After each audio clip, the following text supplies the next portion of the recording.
All right, Hello. we're on the air. Yes. Hello. Welcome to Useful Idiots. I'm Katie Halper. It's not useful. This is Idiots Live. Yeah, it's Idiots Live. My mic isn't working, so I'm putting it out of the way. Yeah. Apologies for the sound So on we my have end. we have three different products that we offer our our listeners. So we have Useful Idiots, the podcast, which we actually only half did this week because of a variety of things. We wanted to test this out, among other things. Yeah. Then we have Not yeah. We didn't have to do it. We're experimenting with how we we're package it. experimenting. Right, Yeah. exactly.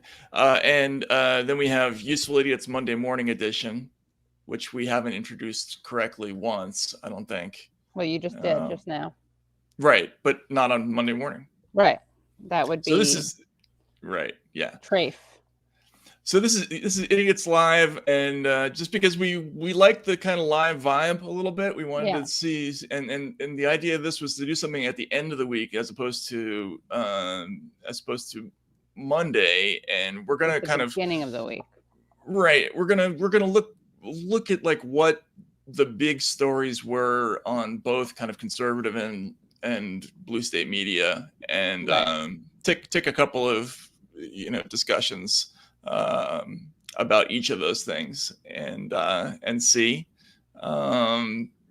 see what happened this week. Was there anything actually interesting that happened this week? So Katie, what was there anything? Where should we start?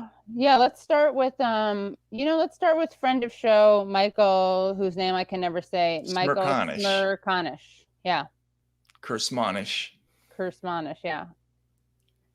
I think Biden's underwater because he doesn't have a victory he can point to. I think that Democrats blew it by, at the end of last week, not giving him the $1.2 trillion victory and instead holding back and hoping that they can get a 3.5 win that I don't know that the majority of Americans are really supportive of. I think, to go back to where I began, a large part of the country is wondering, how are we going to pay for all this? He should have taken the win. So beyond saying, I'm not Donald Trump, and I've restored some semblance of normality to this conversation, like really what can he point to? We're out of Afghanistan. It came with a pretty significant cost at the end. Nothing's gotten done on infrastructure. Nothing's gotten done on a new Voting Rights Act. There's a lot of things that he promised that he hasn't been able to deliver. And frankly, he better start herding cats and getting these progressives to play ball with moderates, or we're going to head into 2022 and it'll be even worse. I think that you're right about his task, except I would flip the suggestion. I think you have to get the moderates to play with the progressives because Biden's with them on the spending.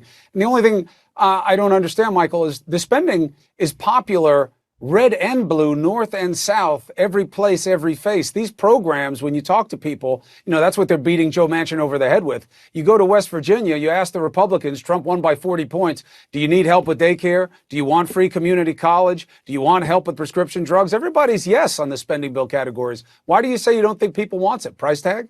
I want all those things, but I'm looking at different polling data than you are if you're suggesting that the country is lock, stock, and barrel on his side in this. I don't think that's the case. I think if you ask any American, do you want community? One second. Sorry, can we college or the other things that you've identified for free? The answer is going to be yes. But sooner or later, we're going to have to pay the piper. We haven't had a conversation in this country about debt since Simpson Bowles back in, 2010 on Obama's watch. It'll never happen. Here's why. Politicians chin up. Listen, my message for you is chin up. Okay, don't be so despondent. There is good news out there if you just read these tea leaves. Okay, so a couple things here. One is he's doing the classic conflating what he thinks with what the American people think. And he mentions polling that he's looked at. I actually, full disclosure, I tweeted out respectfully. Well, first I tweeted out something that wasn't very respectful, but I tweeted out something that asked him what the polling was, because he claims that he was looking at polling. So I want to know the polling that he's looking at. Well, there's contradictory polls. So like the Fox poll is actually in Biden's favor, but the new Pew poll has it going in the other direction? Has it 51-49 in the other direction? Huh.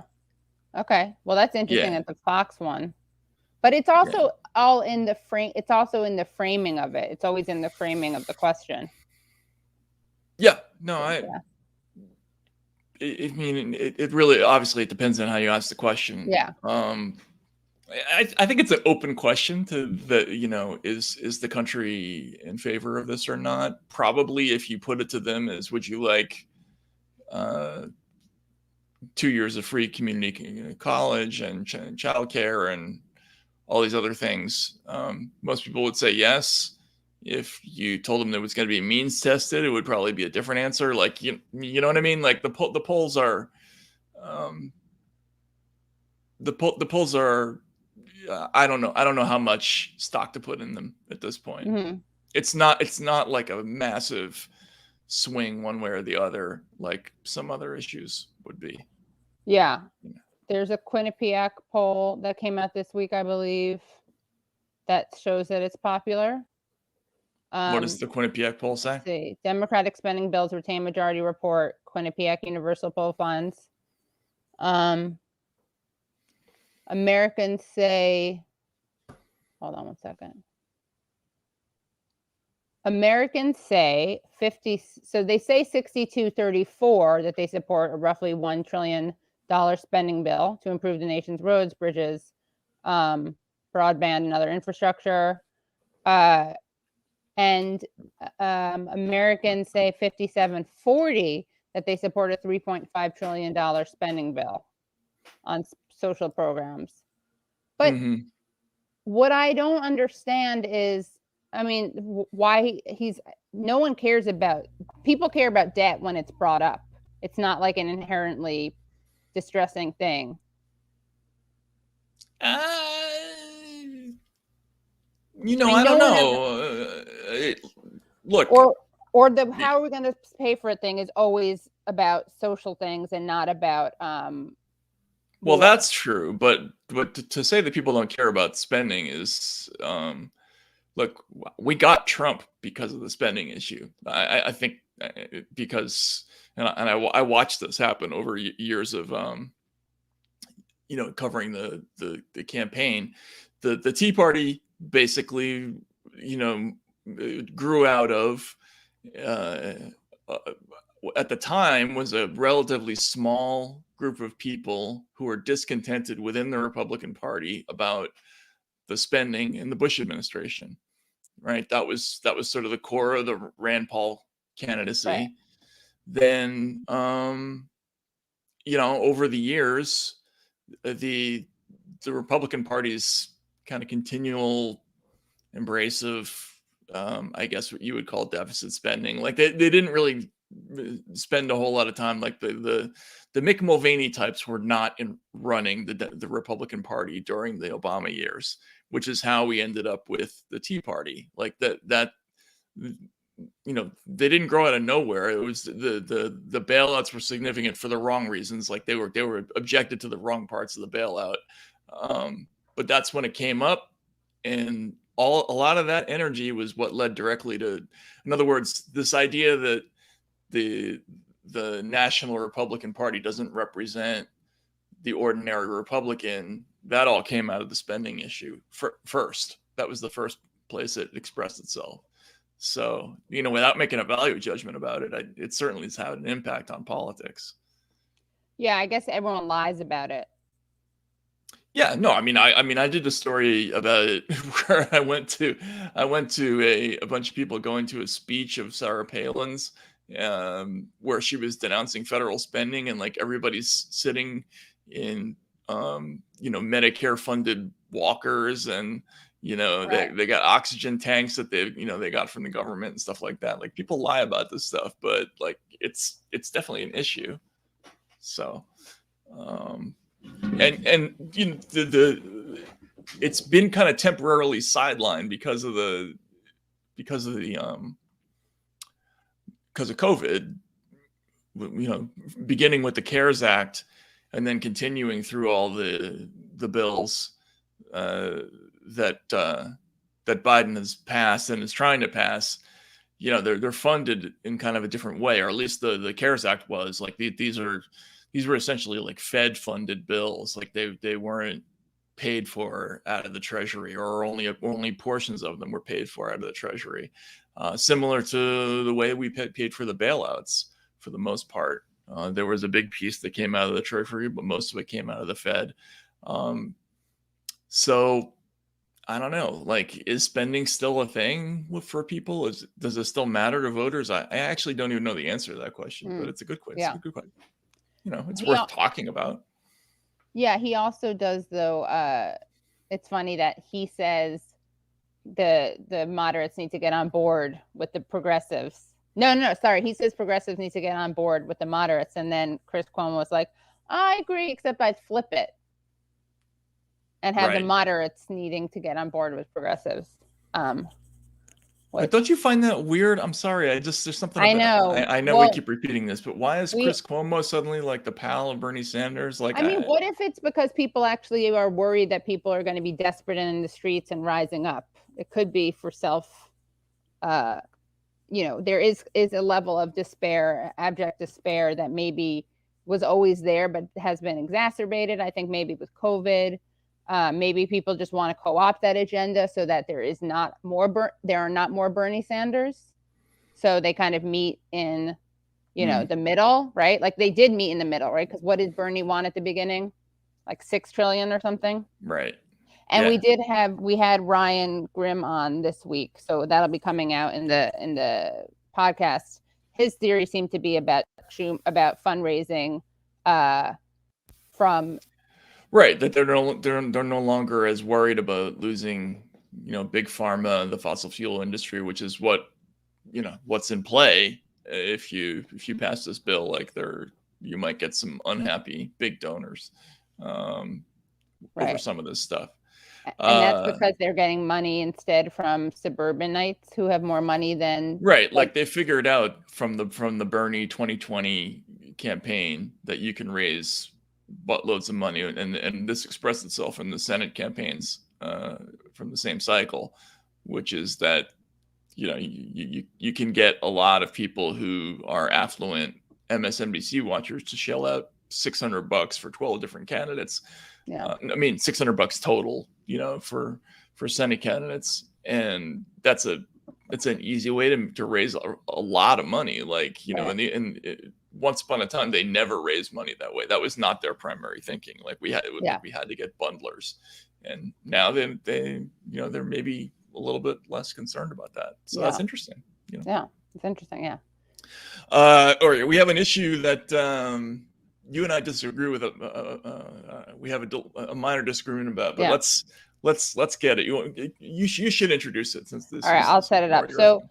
So apparently, there was, as people know, because we covered this here.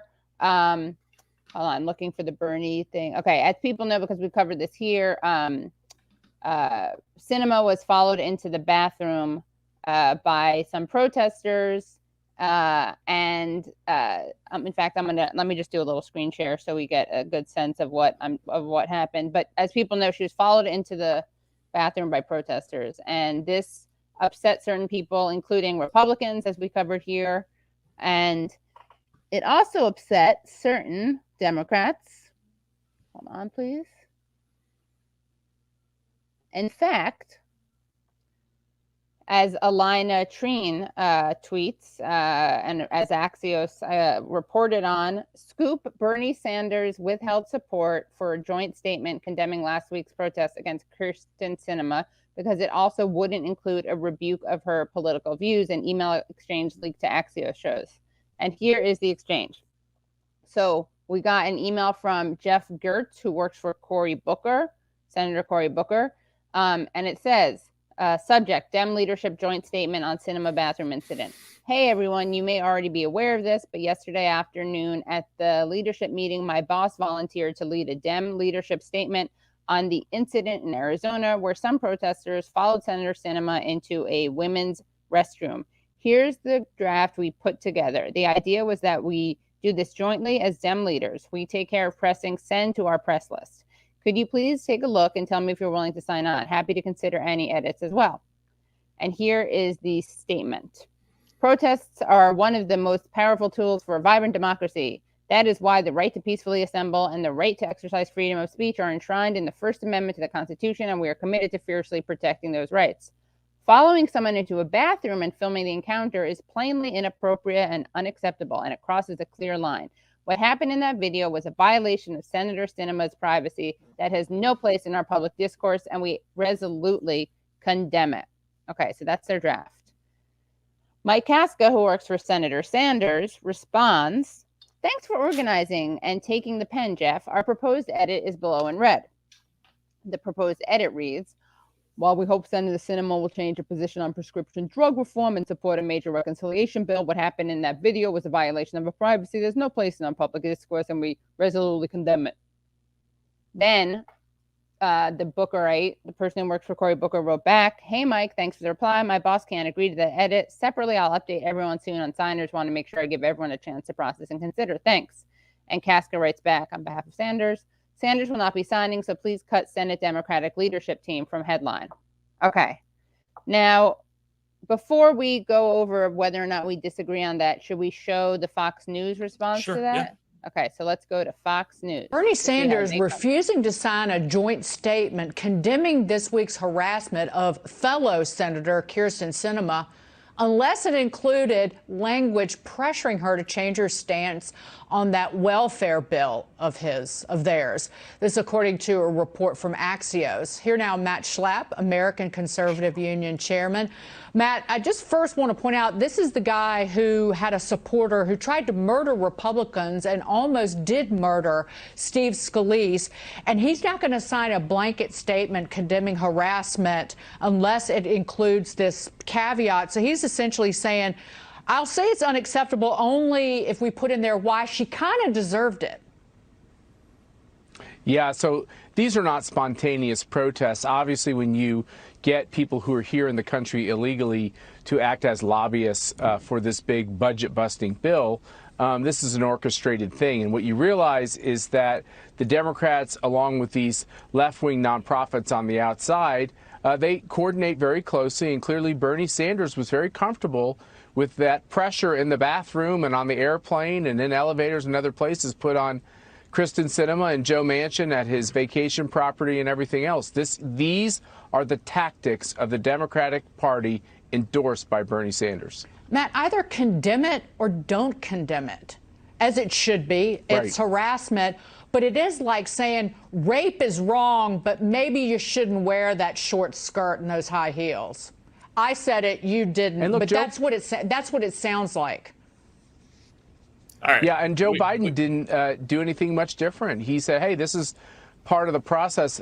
You know, maybe it shouldn't be part of the process. And maybe we should have a president that says, look, there are disagreements we have on politics, but you shouldn't disrupt someone's family. You shouldn't follow. Yeah, if we keep watching it, by the way, they talk about the, general, what the Democrats want to do in general. But anyway, so, okay. There are a couple of things to talk about there, right? That rape metaphor, like, I'm not sure it makes sense. Does it make sense?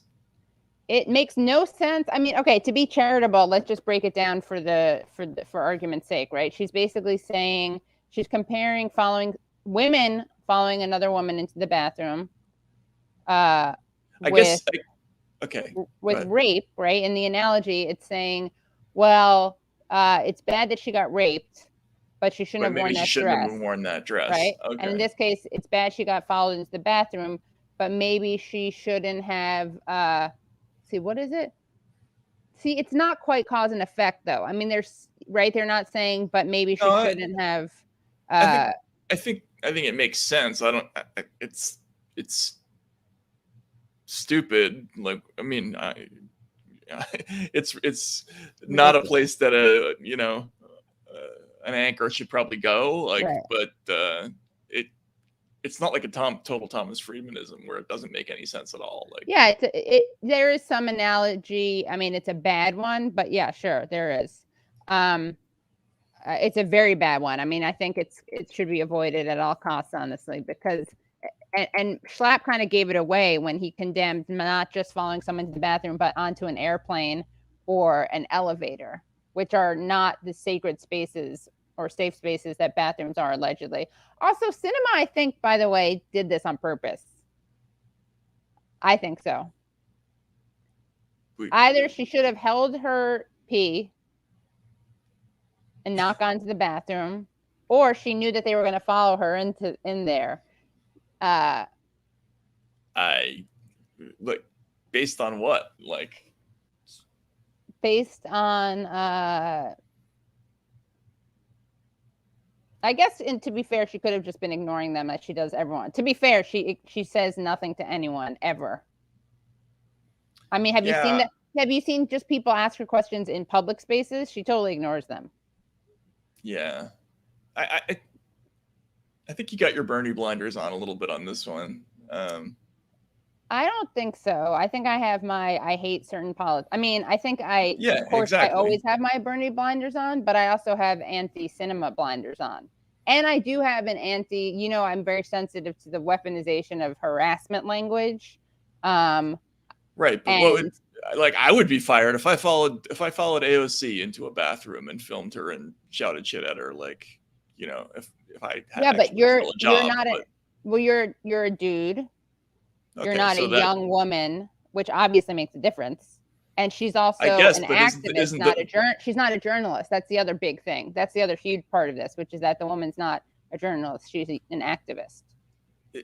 So who would fire her? She's putting it on the internet for everybody in the world to see, including every guy, I mean, like. Yeah, but she's not sure, but I'm separating out the fireability of it. I'm saying that you being a journalist would clearly be fired over this. Unless they were like Project Veritas, which I get that. I'm just saying, like, if you take the fact that we can't stand Kyrsten Sinema out of it, it's pretty borderline behavior. But like even that aside, the exchange, like I don't even think this is Bernie. I think this is probably Mike Kaska. But although isn't Mike Kaska more conciliatory than Bernie? Like Mike Kaska would condemn the Bernie bro stuff more than Sanders did. Not because Sanders wasn't this reminds me of the Bernie bro discourse a little bit, in that the kind of decorum, there are assholes on the internet, becomes more important for women and women's rights than the actual policies that actually affect countless women. This isn't about that. This has nothing to do with decorum. Well, I think it does. I mean, I think they're using it. Maybe we should follow her into a meeting with Big Pharma. Sure. I think that they're using this as a shield, or she's using this as a shield. And you see, you and I were disagreeing before this about whether or not, because I get the principle of either you condemn it or you don't condemn it, and it shouldn't be conditional. That's right. What you were saying. I think that you can condemn it, but also condemn other things, and certain things are more condemnable. Is that a word? Than others? Yeah, or contemptible. Like, but that's not that's not the point. What they're going after here is the idea that, well, I would condemn it if we could get my political statement in there, which is totally anti-Bernie. Like, Bernie's whole thing is, I believe what I believe, right, and I don't care what the politics are. And this is the opposite of that. I think he probably believes, though, in his heart of hearts, he believes, that's a little inappropriate, and the real thing that's criminal is Sinema allowing people to suffer economically, die of not having healthcare, whatever it is. So don't sign the thing and then just make your statement. Don't make it like conditional, like that. That's just a bad look. Like that exchange leaking out is a bad look for Bernie. Yeah, because it's very un-Bernie. Yeah, well, he is shrewd. He's politically shrewd, right? No, well, his shrewdness is really wrapped up in the idea that he doesn't do shit like this. I guess you see it as like playing politics. I guess I see it as it's not. It's not playing politics. The whole point is that he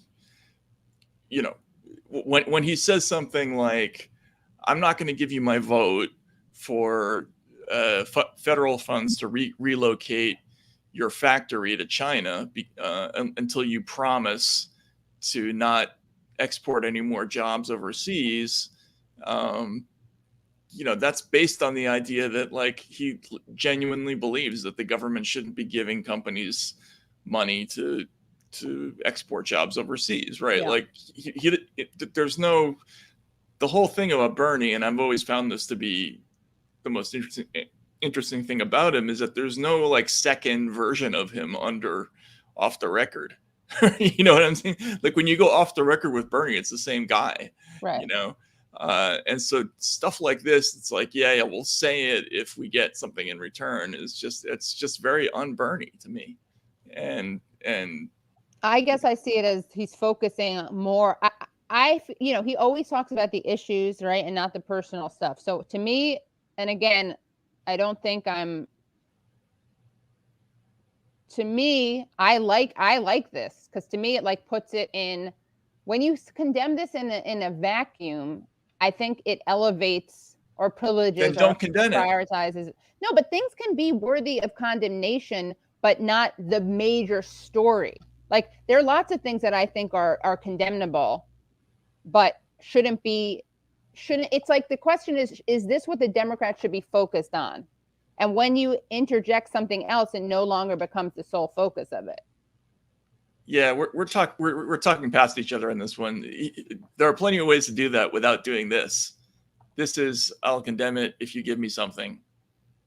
You know what I mean? Like he could either sign the letter or not. Like I don't really care one way or the other. Either way is defensible for me.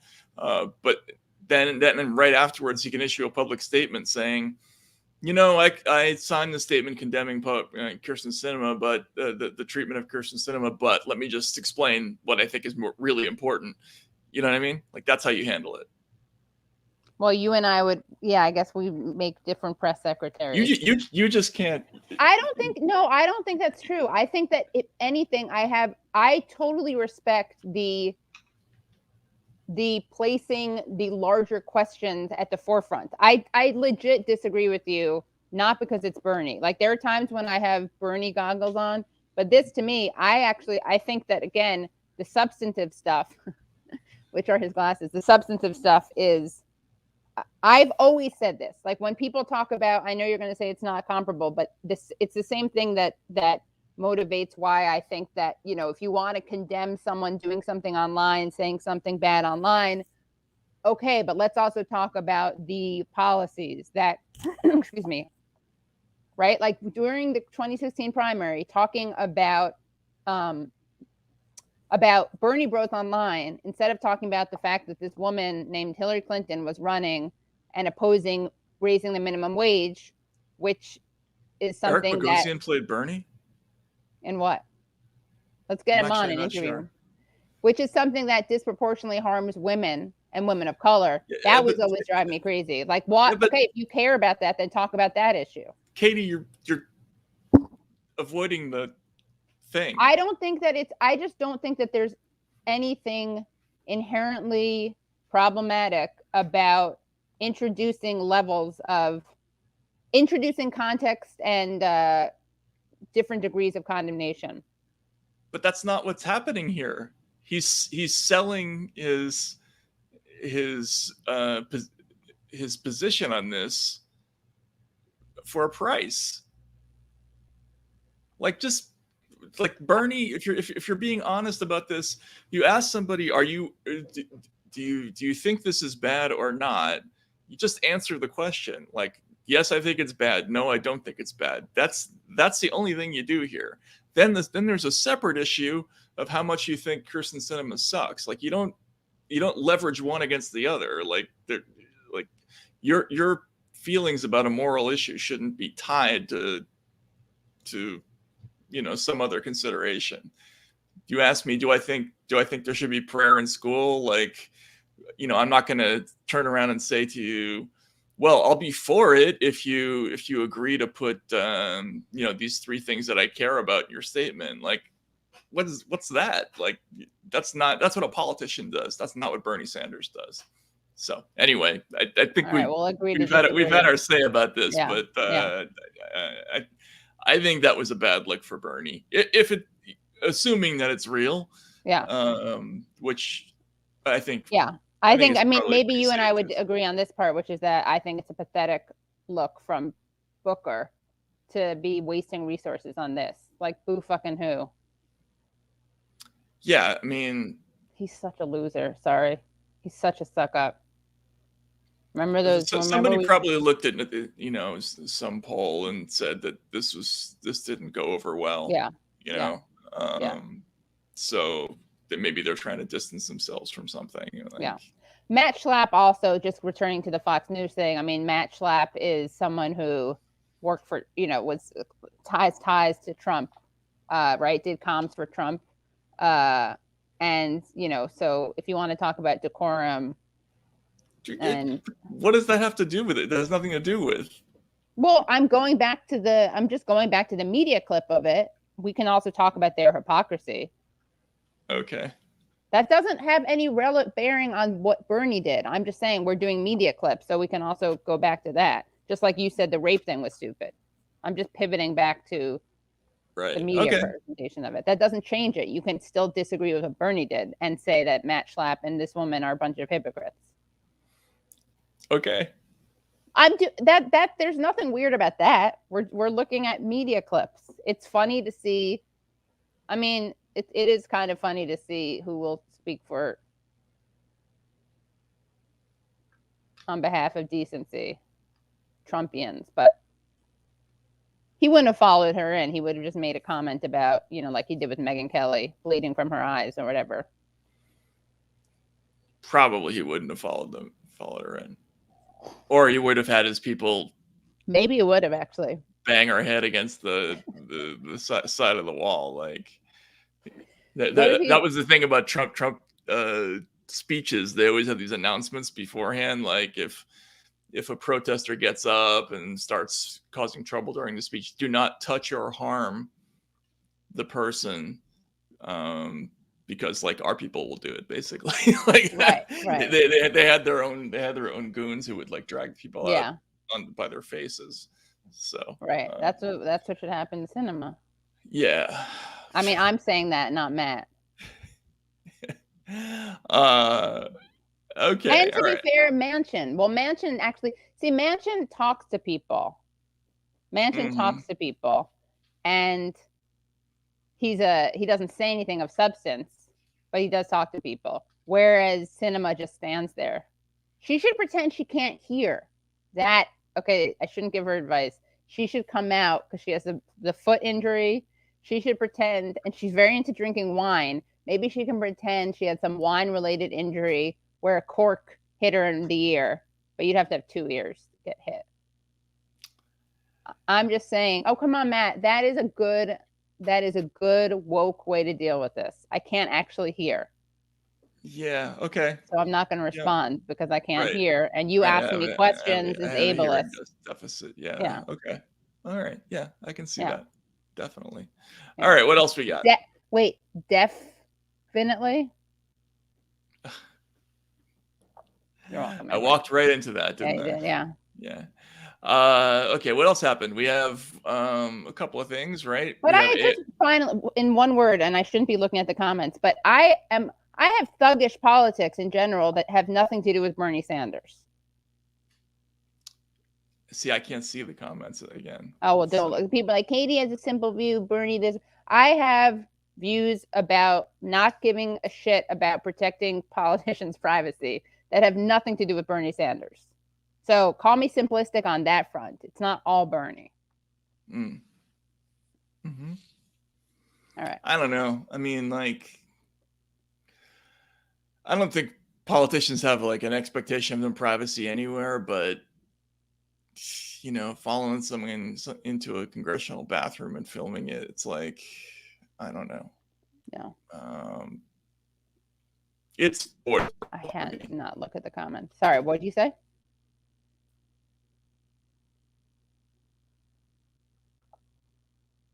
We got knocked off. Is that me or Matt who's frozen? That's Matt. Okay. Gotta get Matt some. Hey, Google, you're bad, but if you want to sponsor the show, send Matt some mesh networks. mesh, whatever it's called.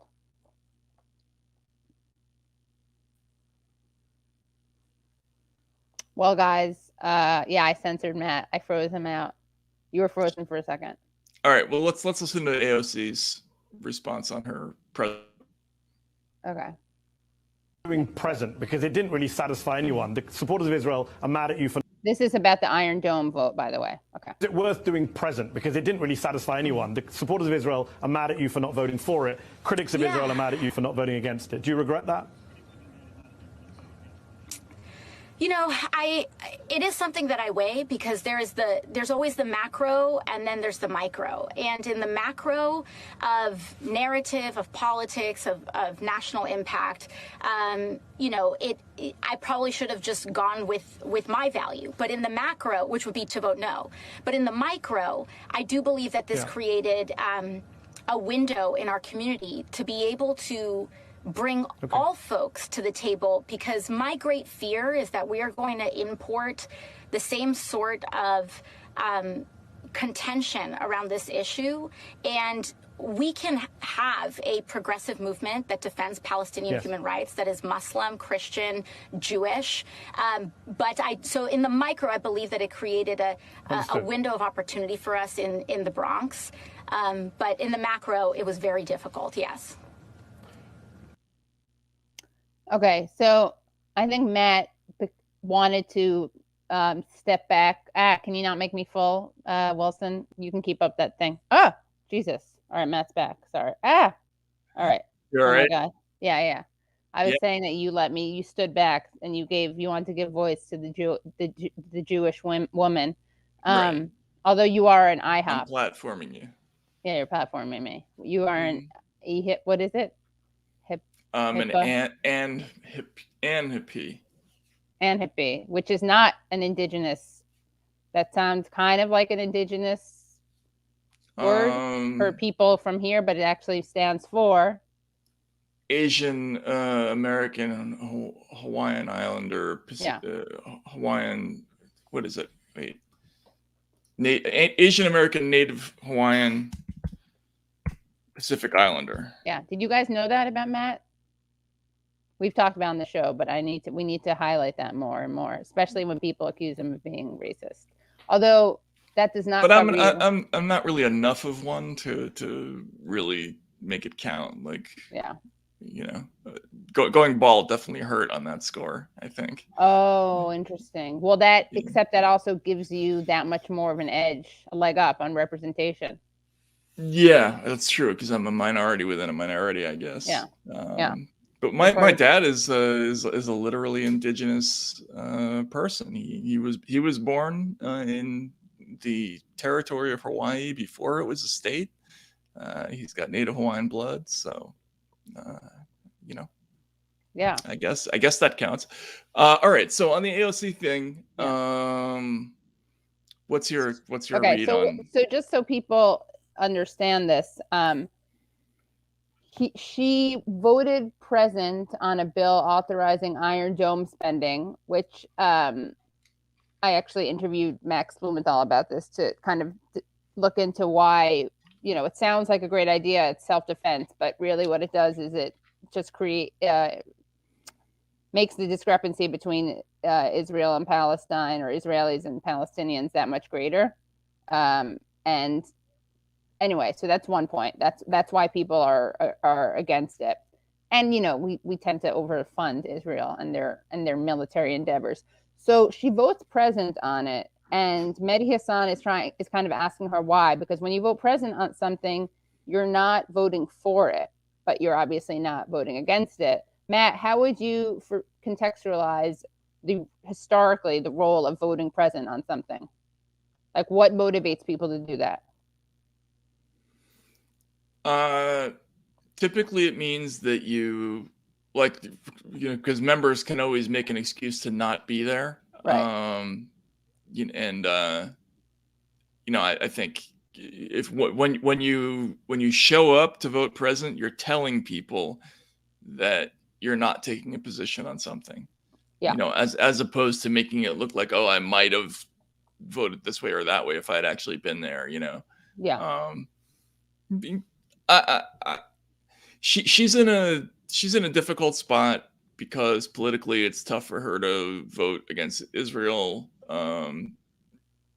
Although, frankly, she's been so outspoken on the issue, it doesn't make a ton of sense to me. Yes. I mean, what's weird is that she got crap anyway from the Israel lobby because she voted present. Mm-hmm. And then, of course, she got crap. Now, to be honest here, progressives have nowhere to go. I mean, sorry, maybe people want to say they're going to primary AOC, but they're not. So it's not like she's going to lose her primary because she's not sufficiently pro-Palestine. I mean, right. I wish she were more. I think she said some certain thing. I think this is a word salad, but just in terms of political consequences. But it is a little bit off-brand to just vote for it. So she is in a tough spot, and I think that other squad members. I'm going to get canceled for saying this because I'm not supposed to be at all sympathetic to AOC. I believe is the party line. Oh, but, really? Oh yeah. Why is that? Yeah. Because then I'm a neoliberal shill. Oh, is she a neoliberal shill now? Oh yeah, she's a sellout shill. Yeah. Yeah. Is this the is this that whole thing that happened last year that we needed all the flow charts for?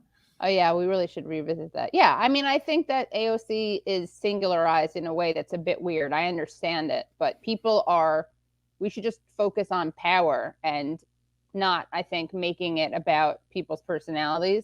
I mean, I will say that some of her stuff is a little annoying because in this case, and in the case of January 6th, there's just like a lot about centering personal experience, which I find a little bit cheapening and weaponizing. But she cried during the present vote. And I think the micro and macro, I think what she was talking about was the micro was like relationships between Jews and non-Jews in her district. Mm-hmm. And she did seem to imply, in a statement, she said that she wanted to delay or slow the vote. And I think Nancy Pelosi wouldn't let her. So she was angry with the leadership, which is fine and good. Because they didn't give her an out. Yeah, basically.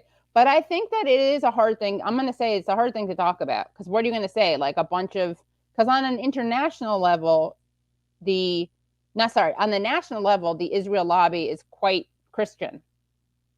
I mean, think about the numbers. Like most people who are quote unquote pro-Israel, most Zionists in this country are actually Christian Zionists. So you have AIPAC, but then you also have Kofi. But in New York, it's going to be mostly Jewish people.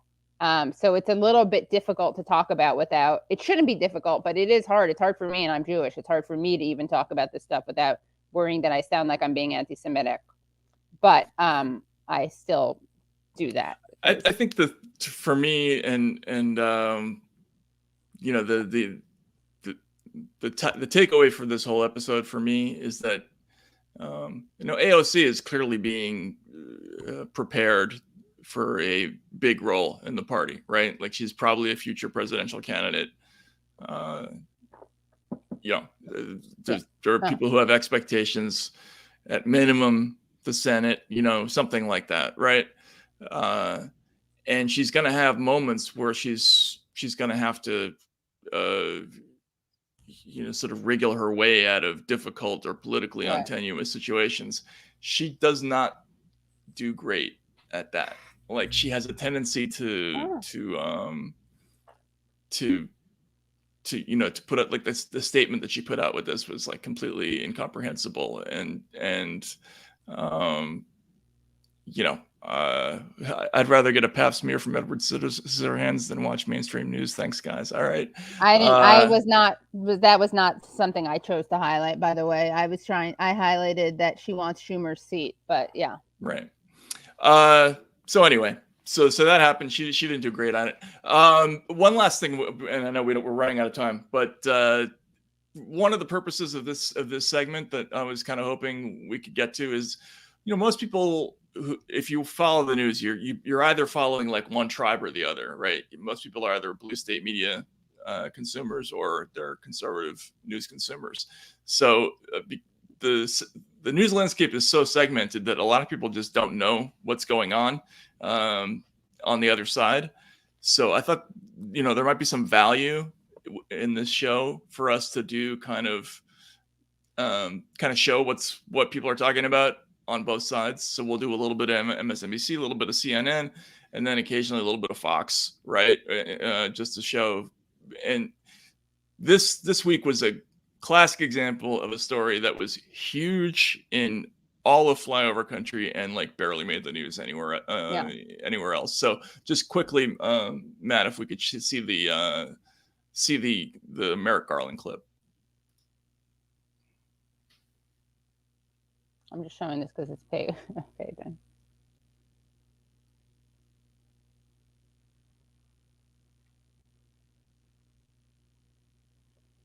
And yes, the Edward Scissorhands was super chat, so gotta highlight that. We are beholden to our donors.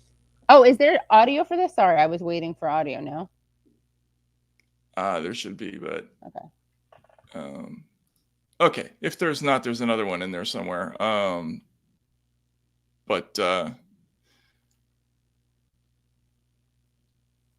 Anyway, look, the Merrick Garland this week.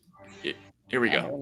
Increasing over a controversial plan by President Biden's Justice Department to investigate parents who voice concerns about their children's education. The Department of Justice is encouraging school officials to report parents they see as a threat to the FBI. The New York Post summing it up this way: are these domestic terrorists? Parents have been speaking up at heated school board meetings. We've covered them. But getting the feds involved, for many, that's a step too far. Republicans vowing to get answers from the White House. This is a dangerous overreach by the Biden administration to sick the feds on parents who simply want to play a role in their kids' education. Anytime that this administration doesn't like opposition, anytime it doesn't like a political point of view, they try to silence it, and they're willing to use federal law enforcement power to do it. This is wrong. This is against what America believes fundamentally. Education is the great equalizer. But now, whatever. We get it. If you go on, you'll get a parade of parents, who show up at school boards and, and are angry about various things. A lot of it has to do with critical race theory or things along those lines. But, Garland wrote a letter this week that was, I'd say at minimum, I think it's safe to say it's controversial, right? Like, in other words, it identified, it talked about how there was a rising level of threats. Wasn't specific about what they were. I don't doubt that they exist, but they're essentially not putting these people in kind of the domestic terrorism bucket. So it's a huge story for like Red State America. This was like everywhere all week, and it just didn't get it.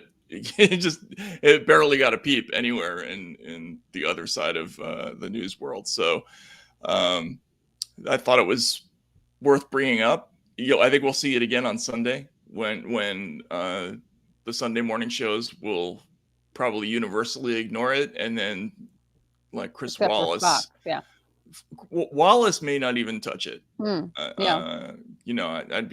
be interesting. It'll be interesting to see what he does with that. But everywhere else, this was like, an obsession this past week. So just worth mentioning, I think it's just weird that we're living in a country where we just don't even know what the other half of the country is talking about half the time.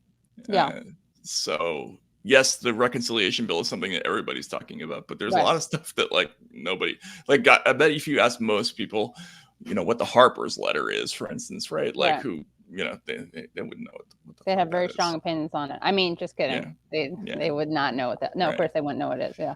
Of course we, or I, half of useful idiots. I don't know if you're in on this, Matt, but we have a demand for Merrick Garland, which is to take over the case against Stephen Donziger and dismiss the charges against him.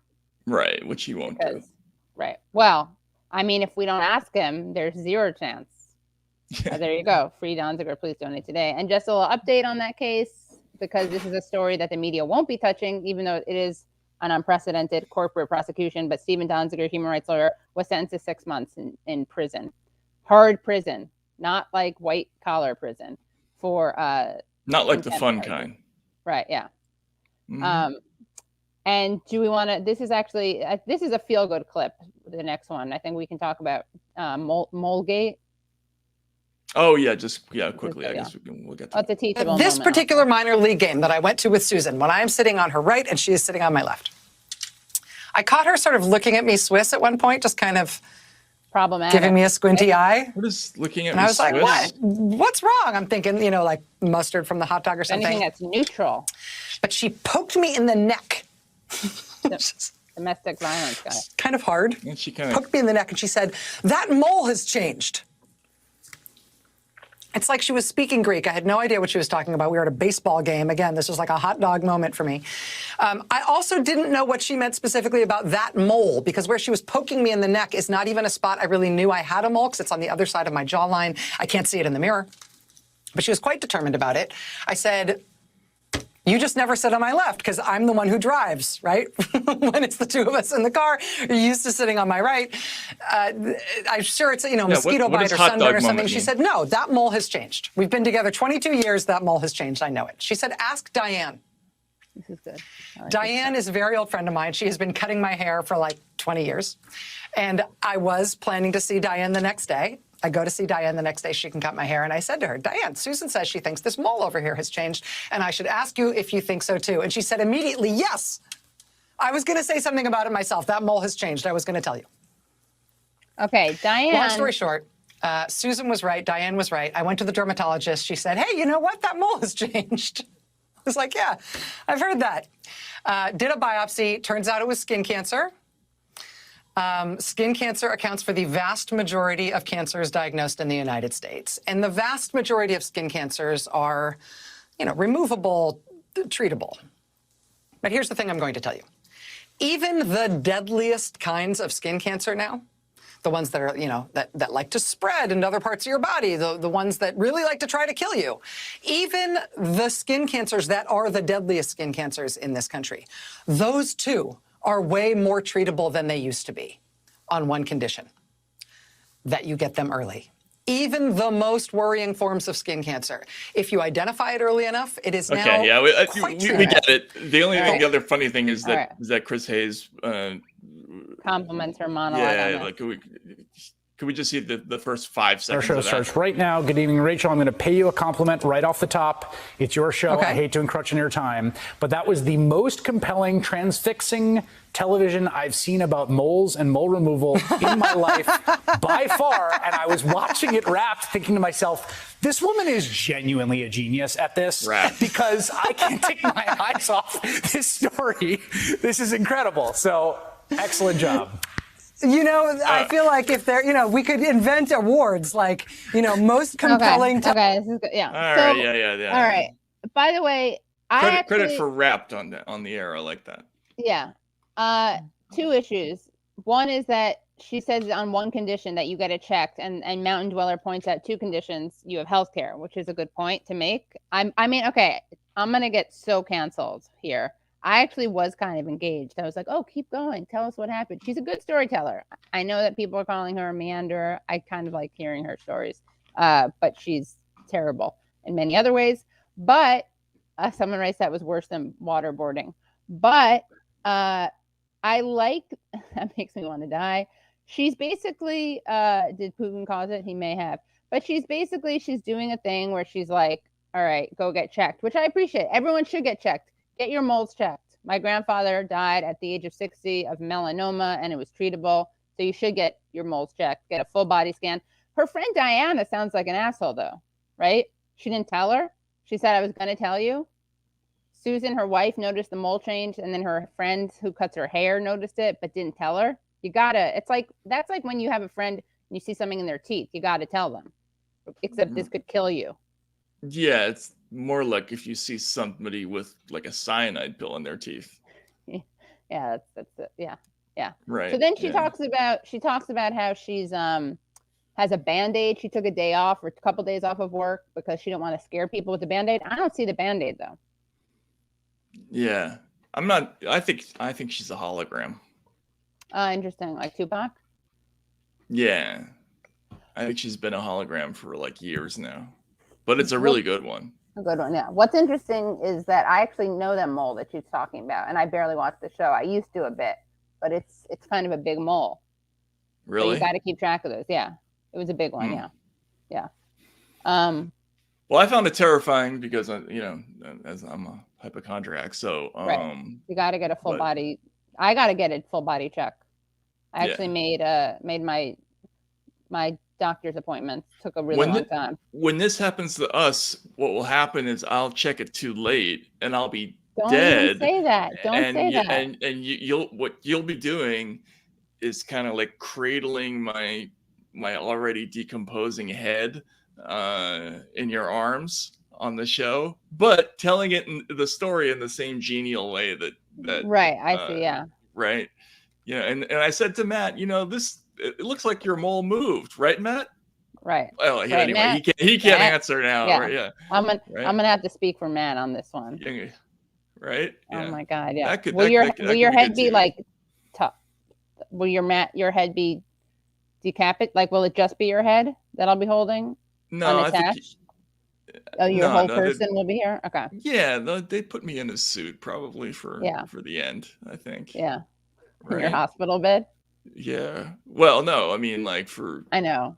Yeah. For the or like casket. a Motley Crue T-shirt maybe or something funny like that. Although my wife's not terribly like irony rich about that kind of stuff. Right. All right. So that was Idiots Live, where we kind of review sort of key cable themes of the week. Kyrsten Sinema goes into the bathroom. People flipped out about that. Reconciliation bill. Merrick Garland's sort of declaration against threatening parents, and the spot on Rachel Maddow's neck. Right, the mole. Those are the big themes of the week, and we'll have more for you soon. We may or may not continue doing this. We're going to think about it. Let us know what you think, and we'll see you on Monday. Yeah, we'll see you on Monday. Are we going to do a little bit more now? A little Substack only thing for people? Yeah. All right. So now you guys watching live, you're incredibly lucky. All right. If you're watching live, you get to enjoy this. If you miss it live, I'm talking to you guys. Also, we have some great things to talk about in terms of, do we want to do your thing this week, or are we going to wait for that? We can wait for it. I mean, we'll we put out kind of like an APB on like what people would like to do a deep dive on, and which it'll be a kind of shallow dive. Shallow deep dive. Yeah. Right. We're gonna hit our heads on the concrete at the bottom of the pool type of dive. Yeah. All right. Well, I guess we should comment on Vanguard commenting on me on Bill Maher though, because that's the thing that's going to be the most ridiculous. Oh, okay. So we are going to do that one. Okay, let's do it. We might as well do that. We might as well do it. Yeah. So yeah, this is not something that did people demand this or no? Did anyone demand this? I mean, people will demand it if they know about it, but play this video from a recent Real Time with Bill Maher segment, someone who we love to talk about here at the Vanguard. Let's talk about this. Again, Matt Taibbi on, obviously someone we respect quite a bit here at the Vanguard. Our first book club here was over Hate Inc., which is an amazing text over the media. Let's take a look at this. I thought this was a really interesting exchange over Russiagate, of course. But let's take a look at this clip. I'm going to be fascinated to hear your guys' response in the chat, and yours as well, Zach. Always go to the Substack. You'll find everything there. But what can people expect? You know this better than I do. Yeah. All right. Well, here's what you can expect. You're going to get some Ryan Grimm. You're going to get some a lot of free stuff. You're going to get some Substack only stuff. And if you've been watching now, you're ahead of the game, because you got some momentarily will be exclusive content that we did live. And again, if you're not watching this live, go to usefulidiots.substack.com. Again, that's usefulidiots.substack.com to watch the thing that we just did live. This is like time travel. Anyway, But yeah, we got a great interview with Ryan Grimm. You're crazy on the attractive side is your best side. People say we got a great interview with Ryan Grimm. And what else do we want to tell people? Of course, subscribe. Of course, subscribe to our YouTube channel, which is just youtube.com/useful idiots. Please rate and review us on wherever you find your iTunes. You can follow us on Twitter, Useful Idiot. If you have anybody captive in your basement, let them go. Well, after you subscribe. After you subscribe, right. Both for yourself and for the captive person. Right. Both Yeah, exactly. captor and captive need to be subscribed. Both of you should rate and review. Yeah, rate and review. And use the hashtag UsefulIdiotsPod. Follow us at UsefulIdiotPod on Twitter. Give us your suggestions. James Woods, Matt Maher. That's what I want to see. Wilson, did I say everything I need to say? Yeah, I think so. I got a jam. All right, so you got a jet. All right. Yeah. Well, bye everyone. Goodbye. Thanks for coming for hanging out, and we will see you again Monday. Yep. All right. Bye-bye.